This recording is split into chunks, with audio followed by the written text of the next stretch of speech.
ನೀವು ಇರಾನ್ಗೆ ಎಷ್ಟು ಹಣವನ್ನು ಕೊಟ್ಟಿದ್ದೀರಿ?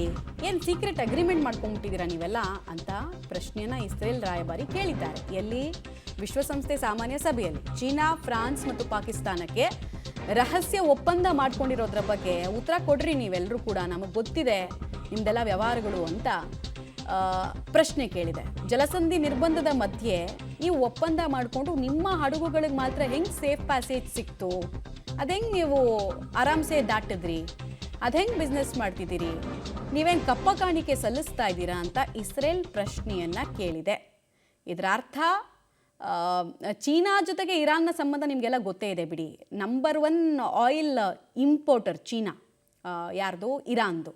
ಇರಾನ್ನ ಜೀವನಾಡಿ ಅಂದರೆ ಎಕನಾಮಿಕ್ ಜೀವನಾಡಿನೇ ಚೀನಾ ಬಿಸ್ನೆಸ್ ಅಂತ ಹೇಳಿದ್ರೆ ತಪ್ಪಾಗಲಿಕ್ಕಿಲ್ಲ. ಎರಡನೇದು ಪಾಕಿಸ್ತಾನ. ಇವ್ರು ಹೆಂಗೆ ಅಂದರೆ ಯಾರ್ದೋ ಮದುವೆ ನಡೀತಾ ಇದ್ದರೆ ಅದರಲ್ಲಿ ಊಟ ಫ್ರೀಯಾಗಿ ತಿನ್ನೋದಕ್ಕೆ ಬರ್ತಾರಲ್ಲ, ಆ ಥರದ ಕಂಟ್ರಿ ಅವರು ಬಿಡಿ ಎಲ್ಲ ಲಾಭ ತಗೊಳ್ಳೋದ್ರಲ್ಲೇ ಯೋಚನೆ ಮಾಡ್ತಿರ್ತಾರೆ. ಸೊ ಪಾಕಿಸ್ತಾನಕ್ಕೂ ಕೂಡ ಪ್ರಶ್ನೆಯನ್ನು ಕೇಳಿದ್ದಾರೆ, ಹಿಪೋಕ್ರೆಸಿ ಬಗ್ಗೆ ಕೇಳಿದ್ದಾರೆ. ಫ್ರಾನ್ಸ್ ಆಶ್ಚರ್ಯ ಅನಿಸಿದ್ದು,